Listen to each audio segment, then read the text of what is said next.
పత్రికా విలేకరులకు నమస్కారం. ప్రధానంగా ఈ పత్రికా సమావేశ ఉద్దేశం రాష్ట్రంలో యూరియా కొరత ఇక్కడ రాజకీయ నాయకులు సృష్టించింది. ఈ రాష్ట్రంలో కాంగ్రెస్ పార్టీ, దేశంలో బీజేపీ పార్టీ ఆల్రెడీ 8 ఎమ్మెల్యేలు ఉండదు, ఈక్వల్ ప్రధాన ప్రతిపక్ష హోదా. మరి యూరియా వచ్చేది కేంద్రంకి వెళ్ళి రావాలి, మరి ఇక్కడ ఎందుకు మీరు ఆ యూరియా కొరత సృష్టిస్తారని బహుజన సమాజ్ పార్టీ ప్రశ్నిస్తుంది. ఎలక్షన్లకు వచ్చినప్పుడు ఇదే కాంగ్రెస్ పార్టీ మేనిఫెస్టో పెట్టుకున్నది, మేము ప్రజలకు ఎక్కడ ఇబ్బంది కలిగేమని ఒక మేనిఫెస్టో పెట్టిన. ప్రజలేం అడగలే, బస్సులలో మాకు ఫ్రీ పెట్టమని. అదేవిధంగా పింఛన్ ఏం అడగలే, మహిళలకు 2500. మరి అదేవిధంగా ఈ కొరతను సృష్టించేటువంటి యూరియా కొరతను ప్రజలకు సజావుగా ఎవ్రీ ఇయర్ ఇచ్చేటువంటి బాధ్యత. రైతులు ఇప్పటికే కాంగ్రెస్ పార్టీ మీద, దేశంలో బీజేపీ పార్టీ మీద అసహనంతో రెండేళ్ల పాలనలో ఈ జిల్లాకు సంబంధించి, తెలంగాణకు సంబంధించి రేవంత్ రెడ్డి ప్రభుత్వం అన్ఫిట్ అయింది. ఎక్కడ కూడా రైతులు ఆందోళన ఉండరు, వాళ్ళకి నిద్రలేదు. ఇప్పటి వరకు పత్రికా విలేకరులకు దాదాపు 6 రోజులు మీరు చూస్తున్నారు, 4 గంటలకు 1 గంటకు వాళ్ళు క్యూలో కడుతున్నారు. ఇంత దుర్భాగ్యమైనటువంటి మరి రాజకీయ వ్యవస్థ ప్రభుత్వాన్ని ఎక్కడ లేదు. ఇప్పటివరకు చాలా ప్రభుత్వాలు ఏర్పడ్డాయి, కానీ మరి ఈ దుర్మార్గాన్ని మేము బహుజన సమాజ్ పార్టీ తీవ్రంగా ఖండిస్తుంది. ఈ యూరియాను సక్రమంగా ఇక్కడ ఉన్నటువంటి అడ్మినిస్ట్రేటివ్ ఎవరైతే ఉందో జిల్లా యంత్రాంగం, అదేవిధంగా అగ్రికల్చర్ ఆఫీసర్స్, వాళ్ళు రూల్ ప్రకారము వాళ్ళకి ఆధార్ కార్డు, అదేవిధంగా పాస్బుక్ ప్రకారం బేషరతుగా వాళ్ళు ఇంటికే తెచ్చేయాలి. మీరు ఇచ్చేది ఎక్కడ రెండు యూరియా బస్తాలు ఇస్తున్నావు, ఆ 2 యూరియా బస్తాలు నీకు ప్రజలకు ఇవ్వలేని పరిస్థితిలో ఉన్నావు. కాబట్టి రేవంత్ రెడ్డి ప్రభుత్వం యూరియా సరఫరాలో విఫలమైందని బహుజన సమాజ్ పార్టీ నాగరికల వ్యక్తి తెలియజేస్తుంది. అదేవిధంగా మరి ఈ జిల్లాకు సంబంధించి చాలామంది దాదాపు ఒక 40 ఏళ్ళుగా ఒకరే పాలిస్తున్నారు. పేర్లు మారినాయి అంతే.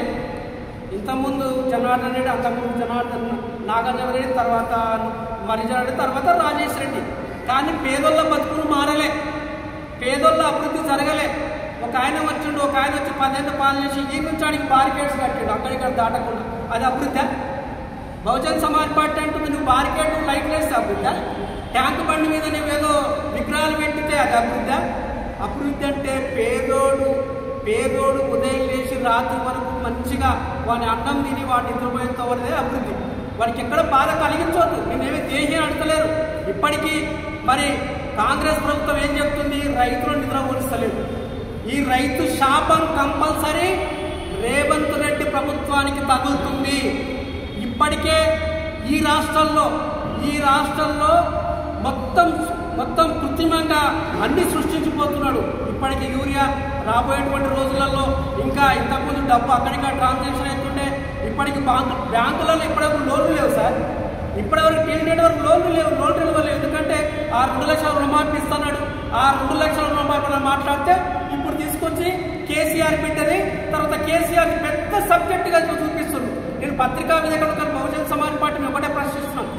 ఈ దేశంలో, ఈ రాష్ట్రంలో ప్రజలకు కావాల్సిన అవసరాలు మీరు సూచిస్తలేరు. ప్రజలకు ఏం అవసరం ఉంది? ప్రజలకు ఈ టైంలో యూరియా అవసరం ఉంది, ప్రజలకు కనీసం మద్దతు ధర అవసరం ఉంది. ఈ టైంలో అగ్రికల్చర్ ఆఫీసర్ గ్రామాలకు వెళ్ళి ప్రజలకు రైతులకు చెప్పాలి. ఇవన్నీ పక్కకు పెట్టేసి వాళ్ళు చేసే తండ్రి బిడ్డ చేసేటువంటి ఆ యొక్క మ్యాటర్ను యూరియా కట్టం చూస్తున్నారు. అదేవిధంగా దీనికి బీజేపీ పార్టీ పూర్తిగా మద్దతు పలుకుతుంది. ఆల్రెడీ లిక్కర్ స్కామ్లో బయటకు వచ్చింది ఆమె. లిక్కర్ స్కామ్ చేసింది ఎవరు? కవిత. దాన్ని ఆపేది ఎవరు? బీజేపీ వాళ్ళు. ఇదేంటంటే ఈ యొక్క డ్రామా పెట్టేసి ఈ డ్రామా కింద ప్రజలు తప్పుదో బట్టి పొద్దుగల పేపర్ చూస్తే మాకేం సమస్య లేదు, కేసీఆర్ పెట్టేది తప్పుదో పట్టిస్తున్నారు. కాబట్టి మేము ఒకటే అంటున్నాం. బహుజన సమాజ్ పార్టీ తరఫున పేదల కోసం నిరంతరం బహన్ కుమారి మాయావతి గారు దేశంలో మా కోసం మాట్లాడుతుంది. పేదలకు కనీస అవసరం ఏదైతే కూడు గుడ్డ నీరు కావాలనేది అడుగుతుంది. దానికోసమే బహుజన సమాజ్ పనిచేస్తుంది.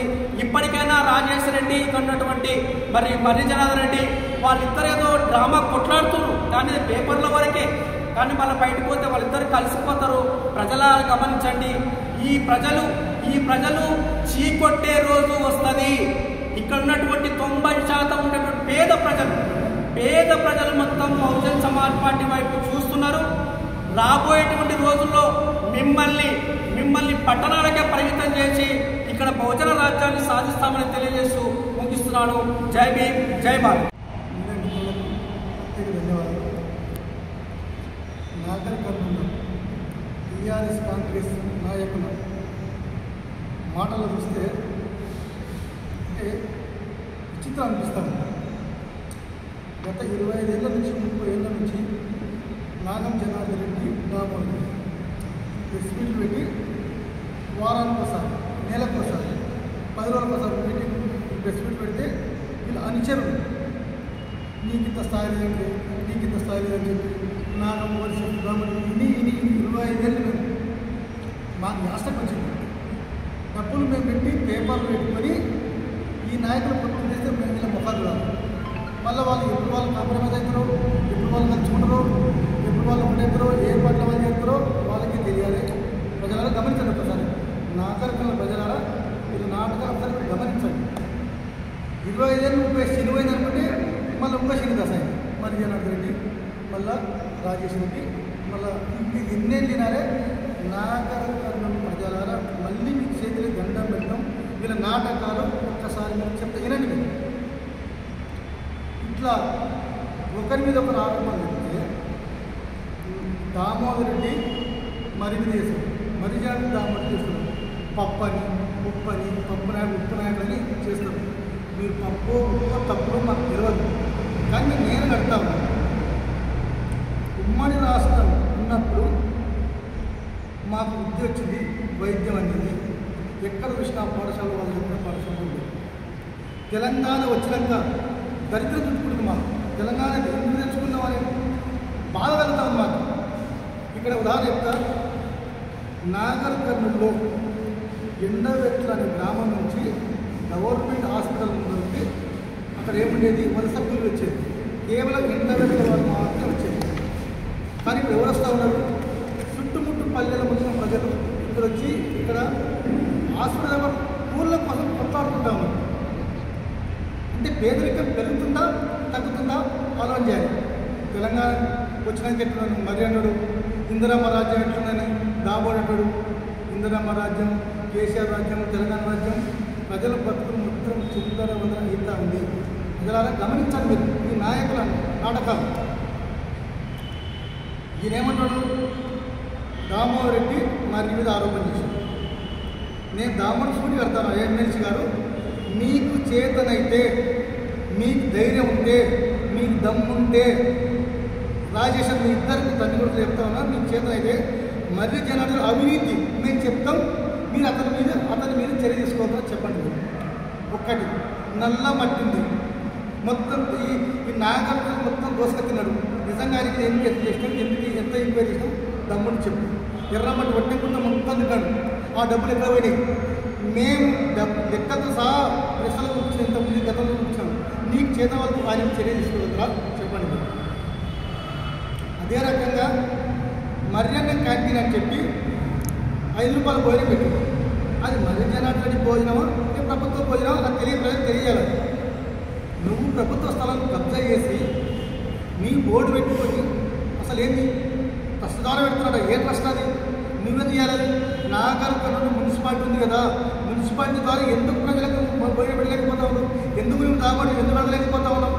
ఎందుకు నువ్వు ఎమ్మెల్యే గారిని ఎందుకు అడగలేకపోతా ఉన్నావు? అది నీకు చేత కాదు, అది నీకు ఆలోచన రాదు. మీరు వ్యక్తిగత మీరు లబ్ధి ఉంది. నాగర్ కర్నూలు నువ్వన్నా ఉండు, నేనన్నా ఉంటా అని మీ రాజకీయాలు ప్రజలకు, మీ రాజకీయాలు మీరు ఒక డ్రామాలు ఆడతారు. ఈ డ్రామాలు మాకు తెలియదంటారా? ఇంకోటి, అయ్యా మరి జనార్దన్ రెడ్డి, నువ్వు యూరియా మీద ధర్నా చేసినావు, మంచిది, రైతుల పక్షం చేయాలి. కానీ ఇదే తూర్పుర్తి గ్రామంలో ఇంటిగ్రేటెడ్ స్కూలు ఇప్పటికీ పునాదులు శిలాపలకం వేసి కూడా శిలాపలకం లేకుండా కానీ తట్టడి మట్టి తీయకపోతే నీకెందుకు జ్ఞానం వస్తుంది? ఎందుకు నువ్వు అడగలేకపోతా ఉన్నావు? ఎందుకు నువ్వు ధర్నా చేయలేకపోతావు? ఎందుకు నీకు ప్రశ్నించలేకపోతా ఉన్నావు? దామోడు ఏమంటాడు, వచ్చే పేపర్లో పాలాభిషేకం చేస్తారు, కాంగ్రెస్ వాళ్ళు పాలాభిషేకం చేస్తారు, రేపు స్కూల్ కడతామంటారు, అయిపోయి ప్రజల దగ్గరకు వచ్చాడు ఏడవుతుంది. అదే రకంగా ఏదైతే మహిళలకు 2,500 రూపాయలు ఇస్తామని చెప్పి ఎందుకు వేయలేకపోతే కాంగ్రెస్ ప్రభుత్వం, ఎందుకు మండలంలో కేంద్రం చేసిన స్కూల్ కడతామని చెప్పి కాంగ్రెస్ ఒక పక్క, టీఆర్ఎస్ ఒక పక్క. ఇంకా కాంగ్రెస్ మంచిది కాదు, రేపు మళ్ళీ కేసీఆర్ పాలన, కేసీఆర్ రావాలి. మరి ఒక పక్క కేసీఆర్ పాలన చూస్తుంది, 15 మేము చూస్తాం. ఇక్కడ ఇప్పుడు ఇందిరామ రాజ్యం చూస్తున్నాం. ఒక్క ఇల్లు మీరు ఇందిరామ ఇల్లు అని చెప్తా ఉన్నారు కదా, గ్రామీణ ప్రాంతాలకు పోదాం. దమ్ముంటే రండి, కాంగ్రెస్ వాళ్ళకు మేము సవాల్ చేస్తూ ఉన్నాం. మీరు దమ్ముంటే రండి, గ్రామాలు మేము చూపిస్తాం. ఎన్ని ఇల్లు కడతారో వాళ్ళ బతుకులు ఎంత చిందర అవుతుంది. ఇసుక లేక, వాళ్ళకి మట్టి లేక, సక్రంగా బిల్లులు రాక, రకరకాల వాళ్ళు బాధలు పడతా ఉంటే ఒకటే ఇందిరా ఇల్లు అని చెప్పి ప్రకటన చేసుకుంటా మోసం చేస్తూ ఉన్నారు. అందుకే ప్రజలారా, ఈ దోపిడి దొంగలని మళ్ళీ గట్ల టీఆర్ఎస్ కానీ, కాంగ్రెస్ కానీ, బీజేపీ కానీ చూడండి ఎట్లా ఉంది. ఈ దేశ ప్రధాని మేము పడతా ఉన్నాం, బీజేపీలో కూడా. ప్రత్యేక ధన్యవాదాలు.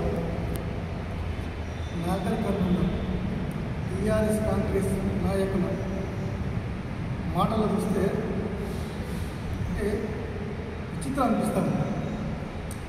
గత 25 ఏళ్ళ నుంచి 30 ఏళ్ళ నుంచి నాగం జనార్దన్ రెడ్డి దామోదర్ ప్రెస్ మీట్లు పెట్టి వారానికి ఒకసారి, నెలకు ఒకసారి, 10 రోజులకు ఒకసారి పెట్టి ప్రెస్ మీట్ పెడితే వీళ్ళు అనుచరులు నీకు ఇంత స్థాయి లేదంటే, నీకు ఇంత స్థాయి లేదని చెప్పి నాగం వర్షం దామోదర్ ఇన్ని 25 ఏళ్ళు మేము మాకు యాస్టకు వచ్చింది. డబ్బులు మేము పెట్టి పేపర్లు పెట్టుకొని ఈ నాయకులు పొద్దున్న చేస్తే మేము ఇలా ముఖాలు రాదు. మళ్ళీ వాళ్ళు ఎప్పుడు వాళ్ళు కాంప్రమైజ్ అవుతారో, ఎప్పుడు వాళ్ళు నచ్చుకుంటారో, ఎప్పుడు వాళ్ళు ఉండేస్తారో, ఏ పట్ల వాళ్ళు చేస్తారో వాళ్ళకి తెలియాలి. ప్రజలారా గమనించండి. ఒకసారి నాగరికల ప్రజలారా మీరు నాటకాలు ఒకసారి గమనించండి. 25 ఏళ్ళు 30 శనిపోయింది అనుకుంటే మళ్ళీ ఇంకో శని దశ అయింది. మరి జనార్దన్ రెడ్డి, మళ్ళీ రాజేష్ రెడ్డి, మళ్ళీ ఇంక ఎన్నేళ్ళు తినారే. నాగరికల ప్రజలారా మళ్ళీ మీకు చేతులు దండం పెడతాం. వీళ్ళ నాటకాలు ఒక్కసారి మీరు చెప్తే వినండి. మీరు ఇట్లా ఒకరి మీద ఒకరు ఆరోపణలు చెప్తే దామోదర్ రెడ్డి మరిది చేశారు, మరిజాడు దామోదర్ చేస్తారు. పప్పని, ఉప్పని, పప్పు నాయకులు, ఉప్పు నాయకులని చేస్తారు. మీరు పప్పు ఉప్పు తప్పు మాకు తెలియదు, కానీ నేను కడతాను. ఉమ్మడి రాష్ట్రం ఉన్నప్పుడు మాకు విద్య వచ్చింది, వైద్యం అందింది. ఎక్కడ చూసినా పాఠశాల వాళ్ళు ఎక్కడ పాఠశాల ఉంది. తెలంగాణ వచ్చినాక దరిద్రం చుట్టుకుంటుంది. మాకు తెలంగాణ ఎందుకు తెచ్చుకున్నామని బాధ కలుగుతాం మాకు. ఇక్కడ ఉదాహరణ చెప్తా. నాగర్ కర్నూలులో ఎండవెట్ల అనే గ్రామం నుంచి గవర్నమెంట్ హాస్పిటల్ ముందుకి అక్కడ ఏముండేది, వలస కూలి వచ్చేది. కేవలం ఎండవెట్ల వాళ్ళు మాత్రమే వచ్చేది. కానీ ఇప్పుడు ఎవరు వస్తూ ఉన్నారు? చుట్టుముట్టు పల్లెల మొత్తం ప్రజలు ఇక్కడ వచ్చి ఇక్కడ హాస్పిటల్ ఊళ్ళ కోసం కొట్లాడుకుంటా ఉన్నారు. అంటే పేదరికం పెరుగుతుందా తగ్గుతుందా ఆలోచన చేయాలి. తెలంగాణ వచ్చినాక ఎట్లున్నాను మరి అన్నాడు, ఇందిరమ్మ రాజ్యం ఎట్లుందని దాబోడు అంటాడు. ఇందిరమ్మ రాజ్యం, కేసీఆర్ రాజ్యం, తెలంగాణ రాజ్యం, ప్రజల బతుకులు మొత్తం చిందర వందర అవుతా ఉంది. ప్రజలారా గమనించాలి మీరు ఈ నాయకుల నాటకాలు. ఈయనేమంటాడు, దామోదర్ రెడ్డి మరి మీద ఆరోపణ చేశాడు.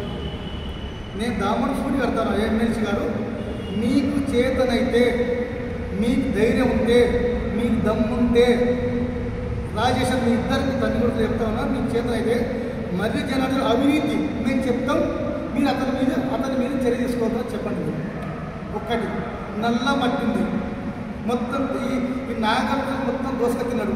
నిజంగా ఆయనకి ఎందుకు ఎంత చేసినాం, ఎందుకు ఎంత ఎంక్వైరీ చేసినాం దమ్ముని చెప్పు. ఎర్రమట్టి వడ్డకుండా మొత్తం తిన్నాడు. ఆ డబ్బులు ఎక్కడ పోయినాయి? మేము లెక్కలతో సహా ప్రశ్నలు కూర్చొని ఎంతమంది గతంలో కూర్చాము. నీకు చేత వాళ్ళకు ఆయన చర్య తీసుకోవద్దురా చెప్పండి. అదే రకంగా మర్యాద క్యాంటీన్ అని చెప్పి 5 రూపాయల భోజనం పెట్టింది. అది మరి జనార్దన్ భోజనమా, ఏ ప్రభుత్వ భోజనమా నాకు తెలియాలి. నువ్వు ప్రభుత్వ స్థలాన్ని కబ్జా చేసి నీ బోర్డు పెట్టుకొని అసలు ఏంది ట్రస్ట్ ద్వారా పెడుతున్నాడు. ఏ ట్రస్ట్ అది? నువ్వే చేయాలి. నాగర్ కర్నూలు మున్సిపాలిటీ ఉంది కదా, మున్సిపాలిటీ ద్వారా ఎందుకు ప్రజలకు భోజనం పెట్టలేకపోతా ఉన్నావు? ఎందుకు నువ్వు దాబోడు ఎందుకు అడగలేకపోతా ఉన్నావు? ఎందుకు నువ్వు ఎమ్మెల్యేగా నువ్వు ఎందుకు అడగలేకపోతా ఉన్నావు? అది నీకు చేత కాదు, అది నీకు ఆలోచన రాదు. మీరు వ్యక్తిగత మీరు లబ్ధి ఉంది. నాగర్ కర్నూలు నువ్వన్నా ఉండు, నేనన్నా ఉంటా అని మీరు రాజకీయాలు ప్రజలకు, మీ రాజకీయాల్లో మీరు ఒక డ్రామాలు ఆడతారు. ఈ డ్రామాలు మాకు తెలియదంటారా? ఇంకోటి, అయ్యా మరిజనార్దన్ రెడ్డి, నువ్వు యూరియా మీద ధర్నా చేసినావు, మంచిది, రైతుల పక్షం చేయాలి. కానీ ఇదే తూర్పుర్తి గ్రామంలో ఇంటిగ్రేటెడ్ స్కూలు ఇప్పటికీ పునాదులు ఐదు శిలాపలకం వేసి కూడా శిలాపలకం లేకుండా కానీ తట్టడి మట్టి తీయకపోతే నీకెందుకు జ్ఞానం వస్తుంది? ఎందుకు నువ్వు అడగలేకపోతా ఉన్నావు? ఎందుకు నీకు దండ వేయలేకపోతున్నావు? ఎందుకు నీకు ప్రశ్నించలేకపోతా ఉన్నావు? దామోడు ఏమంటాడు? వచ్చే పేపర్లో పాలాభిషేకం చేస్తారు, కాంగ్రెస్ వాళ్ళు పాలాభిషేకం చేస్తారు, రేపు స్కూల్ కడతామంటారు, అయిపోయి ప్రజల దగ్గరకు వచ్చారు ఏడమంది. అదే రకంగా ఏదైతే మహిళలకు 2,500 రూపాయలు ఇస్తామని చెప్పి ఎందుకు వేయలేకపోతే కాంగ్రెస్ ప్రభుత్వం ఎందుకు మండలంకు ఇంటర్నేషనల్ స్కూల్ కడతామని చెప్పి ఎందుకు అడగలేకపోతావు? ఎంత మోసం చేస్తారు మీరు? కాంగ్రెస్ ఒక పక్క, టీఆర్ఎస్ ఒక పక్క. ఇంకా కాంగ్రెస్ మంచిది కాదు, రేపు మళ్ళీ కేసీఆర్ పాలన, కేసీఆర్ రావాలి. మరి పక్క కేసీఆర్ పాలన చూస్తుంది, 15 మేము చూస్తాం. ఇక్కడ ఇప్పుడు ఇందిరామ రాజ్యం చూస్తున్నాం. ఒక్క ఇల్లు మీరు ఇందిరామ ఇల్లు అని చెప్తా ఉన్నారు కదా, గ్రామీణ ప్రాంతాల కోసం పోదంపడి దమ్ముంటే రండి. కాంగ్రెస్ వాళ్ళకు మేము సవాళ్ళు చెప్తా ఉన్నాం, మీరు దమ్ముంటే రండి, గ్రామాలకు మేము చూపిస్తాం. ఎన్ని ఇల్లు కడతారో వాళ్ళ బతుకులు ఎంత చిందర అవుతుంది. ఇసుక లేక, వాళ్ళకి మట్టి లేక, సక్రంగా బిల్లులు రాక, రకరకాల వాళ్ళు బాధలు పడతా ఉంటే ఒకటే ఇందిరామ ఇల్లు అని చెప్పి ప్రకటన చేసుకుంటా మోసం చేస్తూ ఉన్నారు. అందుకే ప్రజలారా, ఈ దోపిడి దొంగలని మళ్ళీ గట్ల టీఆర్ఎస్ కానీ, కాంగ్రెస్ కానీ, బీజేపీ కానీ చూడండి ఎట్లా ఉంది. ఈ దేశ ప్రధాని మేము పడతా ఉన్నాం బీజేపీలో కూడా. మాజీ ఎమ్మెల్యే మర్రి జనార్దన్ రెడ్డి గారి క్యాంటీన్ నడుస్తూ ఉంది. దాన్ని 99 సంవత్సరాలు లీజుకి ఇచ్చిరని మాకు తెలిస్తే మేము మున్సిపల్ ఆఫీస్లో ఆర్టీఐ సమాచార హక్కు చట్టం ప్రకారం ఇది నిజమేనా అని ఒక రైట్ టు ఇన్ఫర్మేషన్ యాక్ట్ కింద అడగడం జరిగితే అక్కడ నుంచి మాకు ఎలాంటి రిప్లై రాలేదు. అది నిజమా కాదా, లీజుకి ఇచ్చిరా ఇయ్యలేదా, ప్రభుత్వ స్థలమా ప్రైవేటు స్థలమా ఎవరి స్థలం అని అడిగి ఆర్టీఐ ఫైల్ చేస్తే ఎలాంటి స్పందన లేదు. అట్లాగే అదే గవర్నమెంట్ ల్యాండ్ గోదాము ఉండాల్సిన చోట బార్ అండ్ రెస్టారెంట్ నడుపుతుంది. బార్ అండ్ రెస్టారెంట్ ఒక ప్రభుత్వ స్థలంలో నడుస్తూ ఉంది. మొన్న ఎమ్మెల్సీ దామోదర్ రెడ్డి గారు ప్రెస్ మీట్ పెట్టి మాజీ ఎమ్మెల్యే మర్రి జనార్దన్ రెడ్డి ఈ తప్పులు చేసిండు, నేను చర్యలు తీసుకోవచ్చు కానీ నేను తీసుకోనని చెప్తున్నాడు. అంటే మరి నువ్వు ఎవరికి సపోర్ట్ చేస్తున్నావు అని మేము అడుగుతున్నాం. ఈరోజు గౌరవ ముఖ్యమంత్రి రేవంత్ రెడ్డి గారేమో కేసీఆర్ తప్పు చేసిండు, కేసీఆర్ కాళేశ్వరంలో తప్పు జరిగింది, ఫోన్ ట్యాపింగ్ చేసిండు, లేకపోతే ఇంకా వేరే ఇష్యూలు చేసిండని అక్కడ రాష్ట్ర ప్రభుత్వం ఏమో బీఆర్ఎస్ మాజీ ముఖ్యమంత్రి పైన కొట్లాడుతుంది. ఇక్కడ స్వయంగా మీ కొడుకు ఎమ్మెల్యే, మీరు టెక్నికల్గా టీఆర్ఎస్, మనిషేమో కాంగ్రెస్, మీరేమో ఇక్కడున్న మాజీ ఎమ్మెల్యే చేసిన మీరు ఆరోపిస్తున్న పనులపైన ఎలాంటి చర్యలు తీసుకోవాలని మాట్లాడుతున్నారు. అంటే మీరు టీఆర్ఎస్ పార్టీ ఎమ్మెల్సీ అయినందుకైనా మర్రి జనార్దన్ రెడ్డి ఎలాంటి చర్యలు తీసుకోవాలని మాట్లాడుతూ ఉన్నారు. గ్రేటర్ హైదరాబాద్ మున్సిపల్ కార్పొరేషన్లో 5 రూపాయల భోజనము కొన్ని ఏళ్ల తరబడి నడుస్తూ ఉన్నది. మీరు నిజంగా మీకు చిత్తశుద్ధి ఉంటే నాగర్ కర్నూలుకు హరే రామ హరే కృష్ణ ఫౌండేషన్ వాళ్ళని తీసుకొచ్చి మీ మున్సిపాలిటీ ఆధ్వర్యంలో 5 రూపాయల భోజనం మీరు ఎందుకు స్టార్ట్ చేయొద్దు? ఒక దిక్కు ఆర్టిఫిషియల్ ఇంటెలిజెన్స్ ద్వారా ప్రపంచం మొత్తం ఉద్యోగాలు పోతుంటే మేము ఎస్సీలము, ఎస్టీలము, బీసీలము, మైనారిటీలము, అన్ని కులాల్లో ఉన్న పేదోళ్ళమేమో ఇందిరమ్మ ఇండ్ల కోసం వెయిట్ చేస్తున్నాం. ఇంకొక 20 ఏళ్ళు అయితే ఈ దేశానికి స్వాతంత్రం వచ్చి 100 సంవత్సరాలుగా వస్తుంది. అయినా ఈ దేశంలో పేదలు ఉన్నారంటే మరి ఎవరి తప్పు? పాలించిన మీ పార్టీలది కాదా? దాదాపు 60 ఏళ్ళు ఈ దేశాన్ని పాలించిన కాంగ్రెస్ పార్టీది కాదా అని మేము అడుగుతున్నాం. ఇప్పుడు దాదాపు 15 ఏళ్ళుగా నరేంద్ర మోడీ, అంతకుముందు అటల్ బిహారీ వాజ్పేయి. మరి ఎన్నడు పోతుంది మా పేదరికం? మీరిచ్చే ఇండ్ల మీద, మీరిచ్చే భూముల మీద, మీరిచ్చే సంక్షేమ పథకాల మీద ఆధారపడి ఈ బహుజన సమాజం ఎన్ని రోజులు బతకాలి? 5 రూపాయల భోజనం పెట్టి అది ఎవరో కూలగొట్టినట్టు, దానికి మీరు మీ కుటుంబ సభ్యులు దాన్ని స్పందించినట్టు మళ్ళీ సోషల్ మీడియాలో పెడితే అయ్యో ఎంత బాధ కలిగిందని మళ్ళీ మేము అనుకొని మళ్ళీ మీకు ఓట్లేస్తే మళ్ళీ మీరు ఎమ్మెల్యే కావాలి. మీకు నిజంగా మా జాతుల పట్ల చిత్తశుద్ధి ఉంటే మమ్మల్ని వ్యాపారవేత్తలు చేయండి, మా సమాజాన్ని, బహుజన సమాజాన్ని. ఆ పని చేయకుండా మీకు 5 రూపాయల భోజనం ఇస్తాం. ఎన్టీ రామారావు ముఖ్యమంత్రి ఉన్నప్పుడు కిలో బియ్యం ఇచ్చిండు సార్, 2 రూపాయల కిలో బియ్యం. రాజశేఖర రెడ్డి వచ్చి 1 రూపాయి కిలో బియ్యం ఇచ్చిండు, నీవు వచ్చి 5 రూపాయల భోజనం పెడతావు. ఎన్ని రోజులు మేము ఇట్లా బతకాలి? మమ్మల్ని మారిస్తేనే కదా. బహుజన సమాజానికి, ఎస్సీ ఎస్టీ బీసీ మైనార్టీలకు, అన్ని కులాల్లో ఉన్న పేదలకు ఒకటే చెప్తా ఉన్నాం, వీళ్ళు ఇచ్చే సంక్షేమ పథకాల మీద ఆధారపడకుండా మన ఓట్లు మనం వేసుకొని మనం పాలకులం కావాలని పిలుపునిస్తాం. వాళ్ళు ముగ్గురు ఒకటే. మా నాయకులు కొత్తపల్లి కుమారన్న చెప్పినట్టు వాళ్ళు ముగ్గురు ఒకటే టోల్గేట్ దాటితే. కానీ ఈ నాగర్ కర్నూల్లో జక్కా రఘునందన్ రెడ్డి గారి మీద ఆరోపణలు వచ్చినాయి. మీరు స్వయంగా మరిజారెడ్డి మీద ఆరోపణలు చేసి మళ్ళీ ఎవరి మీద ఎందుకు చర్యలు ఉండవండి? టీఆర్ఎస్ పార్టీలో తిరిగే బీసీ లీడర్ల మీద కేసులు అయితే, ఎస్సీ లీడర్ల మీద కేసులు అయితే, మైనార్టీ లీడర్ల మీద కేసులు అయితే, టీఆర్ఎస్ పార్టీలో ఉండే రెడ్డి లీడర్ల మీద ఎందుకు కేసులు కావు?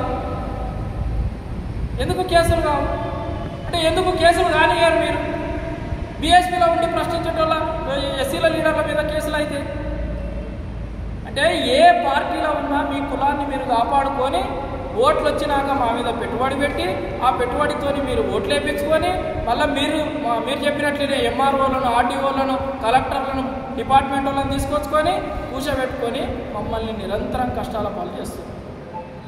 ఈ డ్రామాలను బహుజన సమాజం గుర్తించాలి. ఎమ్మెల్సీ దామోదర్ రెడ్డి గారికి మళ్ళీ సూటిగా ఒకటే అడుగుతా ఉన్నాం, మర్రి జనార్దన్ రెడ్డి గారు చేసిన తప్పుల మీద మీరు ఎందుకు యాక్షన్ తీసుకోరు? అది ప్రజలకు స్పష్టంగా తెలియజేయండి. మీ పార్టీ పాలసీకి వ్యతిరేకంగా మీరు ఎందుకు నడుచుకుంటున్నారు? మీ పార్టీ పాలసీ రేవంత్ రెడ్డి గారు తీసుకొచ్చారు కదా, బీఆర్ఎస్ పార్టీ చేసిన తప్పులను మొత్తం ఎండగడుతున్నారు కదా, అసెంబ్లీ సాక్షిగా కావచ్చు, మీడియా సాక్షిగా కావచ్చు, కమిషన్ల రూపంలో కావచ్చు. మరి ఇక్కడ ఆ పని ఎందుకు చేయరు? ఇక్కడ జక్కను వాడుకున్నాడు అని అంటున్నాం. మరి జక్క మీద ఆరోపణలు వస్తే మరి ఆ ఆరోపణలు ప్రజలకు ఎవరు చెప్పాలి? అది ఆరోపణనా, నిజమా, అబద్ధమా అని చెప్పే పొజిషన్ మీకు ఇచ్చారు కదా ప్రజలు, నాగర్ కర్నూలు నియోజకవర్గ ప్రజలు. ఆ స్థానాన్ని మరి మీరెందుకు దుర్వినియోగం చేస్తారు? ఈ కాంగ్రెస్ పార్టీ, ఈ టీఆర్ఎస్ పార్టీ కుట్రలను పసిగట్టి బహుజన సమాజం ఎప్పుడైతే మేల్కుంటుందో ఆ రోజే బహుజన సమాజం మొత్తం బాగుపడుతుందని తెలియజేస్తూ కాంగ్రెస్, టీఆర్ఎస్, బీజేపీ పార్టీలో ఉన్న ఎస్సీ ఎస్టీ బీసీ మైనార్టీలకు పిలుపిస్తూ రేపు రానున్న లోకల్ బాడీ ఎన్నికల్లో మీరందరూ కూడా బీఎస్పీ పార్టీ గడప దొక్కండి. మీకు బీఎస్పీ పార్టీ బీఫామ్లు ఇచ్చి మిమ్మల్ని ఈ పార్టీ తరఫున చట్టసభలకు పంపించి ఈ వర్గాల తరఫున మాట్లాడేటట్టు బహుజన సమాజ్ పార్టీ చేస్తారని తెలియజేస్తూ దామోదర్ రెడ్డి గారు మా సవాళ్లు స్వీకరించి వాళ్ళ కుమారుడు రాజేష్ రెడ్డి గారు మరి ఎందుకు ఈ పనులు చేయరు, వాళ్ళ మీద ఎందుకు చర్యలు తీసుకోరు? ఈ నాగర్ కర్నూలులో ఉన్న 5 రూపాయల క్యాంటీన్ను తక్షణమే జిహెచ్ఎంసీలో, మహబూబ్ నగర్లో ఏ విధంగా అయితే మున్సిపాలిటీలు మెయింటైన్ చేస్తున్నాయో ఆ రకంగా నాగర్ కర్నూలులో 5 రూపాయల క్యాంటీన్ను హరే రామ హరే కృష్ణ ఫౌండేషన్ వాళ్ళకి ఇచ్చి ప్రభుత్వమే ఎవరు ఓడిపోయినా ఎవరు గెలిచినా, మీరు ఎమ్మెల్యేలైనా, మీరు ఎంపీలైనా, మీరు మాజీలైనా ప్రజలకు 5 రూపాయల భోజనం ఉండేటట్లు చర్యలు తీసుకోవాలని మేము బీఎస్పీగా డిమాండ్ చేస్తూ ముగిస్తా ఉన్నాను. Thank you. జై భీమ్. విలేకరులకు, విధంగా ప్రింట్ అండ్ ఎలక్ట్రానిక్ విలేకరులకు ధన్యవాదాలు తెలుపుకుంటూ దాదాపుగా 2 సంవత్సరాలు కావస్తుంది ప్రభుత్వాలు ప్రజలను ఓట్ల వరకు మాత్రమే చూస్తున్నాయి. 303 కోటర్ల లెక్కనే చూస్తున్నాయి. కాబట్టి ప్రజలను ఎప్పుడు ఈ పాలక వర్గాలు బీజేపీ కానీ, కాంగ్రెస్ కానీ, టీఆర్ఎస్ కానీ మోసం చేస్తున్న విషయము ప్రజలను కన్ఫ్యూజ్ చేస్తున్నాయి. పార్టీలు క్లారిటీ లేకపోవడం వలన ప్రజలు చాలా ఇబ్బందులు పడుకుంటూ వాళ్ళు స్వతంత్రం వచ్చినప్పటి నుండి ఇప్పటి వరకు కూడా నిజమేంది, అబద్ధమేందనే విషయాన్ని తెలుసుకోలేకపోతున్నారు. అంటే చేయలేకపోతున్న ప్రభుత్వాలు సంక్షేమం కానీ, విద్య కానీ, వైద్యం కానీ ఇవ్వలేకపోతున్నాయి. ఈరోజు చూసుకుంటే దాదాపు తెలంగాణ రాష్ట్రం వచ్చి దాదాపుగా మనకి ఇన్ని సంవత్సరాలు అవుతున్నా, 14 సంవత్సరాలు అవుతున్నా కూడా ఇప్పటి వరకు కూడా మన యొక్క పేద ప్రజల యొక్క జీవితాలు, వారి యొక్క ఆలోచన విధానం, వారి యొక్క ఆర్థిక విధానం, వాళ్ళ యొక్క విద్యా వ్యవస్థ, ఆరోగ్య వ్యవస్థ చాలా క్షీణించిపోయి, అదేవిధంగా వ్యవసాయ రంగంలో కూడా ఈరోజు తెలంగాణ రాష్ట్రం చాలా వెనుకబడబడ్డది. కాబట్టి ఈరోజు మన సమాజంలో ప్రజలను తప్పుదో పట్టించి ప్రజలను నిజము అబద్ధం తెలియకుండా ఈ పాలక వర్గాలు ఓన్లీ డబ్బుతోనే ఓటును కొనుక్కొని వారికి ఓన్లీ డబ్బు, అదేవిధంగా మందు విషయం తీసుకొని ఇప్పటి వరకు కూడా చాలా ఇబ్బందిగా పెడుతున్నాయి. కాబట్టి ఇక్కడ చూసుకుంటే ఎంఆర్ఓ ఆఫీస్లో కానీ, ఆర్టీఓ ఆఫీస్లో కానీ, కలెక్టర్ ఆఫీస్లో కానీ ప్రజావాణి అని ప్రతిరోజు చేస్తున్న విషయాలు ప్రజలకు ఇప్పటి వరకు వారికి న్యాయం జరుగుతలేదు. అదేవిధంగా పోలీస్ స్టేషన్కి పోతే ఇప్పటి వరకు ఒక లీడర్ పోతేనే పనులు జరుగుతున్నాయి. సామాన్య మానవుడు పోతే పోలీస్ స్టేషన్లో ఒక కంప్లైంట్ దారి తీసుకున్నా కూడా పని జరగట్లేదు. ఓన్లీ లీడర్ బేస్ పైననే ఈ సమాజం, పాలక వర్గాలు, Congress party, BJP party, Congress party వాళ్ళ లీడర్స్ మాత్రమే పనిచేస్తున్నారు. ప్రజాస్వామ్యబద్ధంగా, రాజ్యాంగబద్ధంగా పేద ప్రజలకు న్యాయం చేయలేకపోతున్నారు. కాబట్టి ప్రజలను కూడా ఆలోచించి చైతన్యం చేసే పార్టీ బహుజన్ సమాజ్ పార్టీ. మేము చెప్తున్నాం, ఈ ప్రజల తరఫున ఎల్లవేళలా పనిచేస్తాం. అదేవిధంగా ఈ ప్రజలకు ఏ విధంగా ఇబ్బంది ఉన్నా బహుజన్ సమాజ్ పార్టీ బహన్ కుమారి మాయావతి గారి ఆధ్వర్యంలో ఈ పార్టీకి ముందు ఈ ప్రజలకు చైతన్యం చేయడానికి ముందుంటుందని తెలియజేస్తున్నాం. అదేవిధంగా దాదాపుగా ఇన్ని సంవత్సరాల నుంచి ఈ బహుజనులకు మేము ఓట్లుగా ఎక్కున్నాం, మీరు డబ్బుగా ఎక్కువ ఉండొచ్చు. కానీ మళ్ళీ చెప్తున్నాం, ఈ డబ్బు పనిచేయదు. ఈ పేద ప్రజల వర్గాల డబ్బుతో పాటుగా మేము మా ఓట్లు మేము వేసుకొని రాజ్యంలోకి మేము వచ్చి ఈ పేద ప్రజలకు సంక్షేమం కోసం న్యాయం చేస్తామని బహుజన్ సమాజ్ పార్టీ తెలియజేస్తుంది. అదేవిధంగా దాదాపుగా ఇన్ని సంవత్సరాల నుంచి ఎన్నో పార్టీలు వస్తున్నాయి, పోతున్నాయి. కానీ ఈ నియోజకవర్గంలో రోడ్లు కానీ, ఆరోగ్యం కానీ, ఆర్థిక వ్యవస్థలు, విద్యా వ్యవస్థ కన్నా చాలా విచ్ఛిన్నంగా ఉంది. స్కూలు తీసుకుంటే పిల్లలు స్కూల్ యూనిఫామ్ కరెక్ట్ లేదు. అదేవిధంగా హాస్పిటల్లో చూసుకుంటే తాగునీరు కరెక్ట్ లేదు. నిన్న కాక మొన్న వరదలు వచ్చి ఎంతో ఇబ్బందులు పడ్డారు రైతులు. వారి యొక్క ఆవేదనను, ఆలోచనను తెలియజేయలేకపోయారు ఇప్పటి వరకు కూడా. ఎమ్మెల్యేలు గారు ఓన్లీ వాళ్ళ పదవుల కోసమే పనిచేస్తున్నారని ప్రజాక్షేమం కోసం, ప్రజల కోసం వాళ్ళు పనిచేయట్లేదు. వీరిని మేము ఖండిస్తున్నాం. బహుజన్ సమాజ్ పార్టీ ఎల్లవేళ చెప్తుంది, వీరికి ఒకరే డిమాండ్ చేస్తున్నాం, ఎట్టి పరిస్థితులు హెచ్చరిస్తున్నాం. వీరి యొక్క పాలన పోయేంత వరకు, ప్రజల సంక్షేమం కోసం తీసుకుపోయే వరకు బహుజన్ సమాజ్ పార్టీ ముందుంటుంది. ప్రస్తుతాన్ని తెలియజేస్తూ ముగిస్తున్నారు.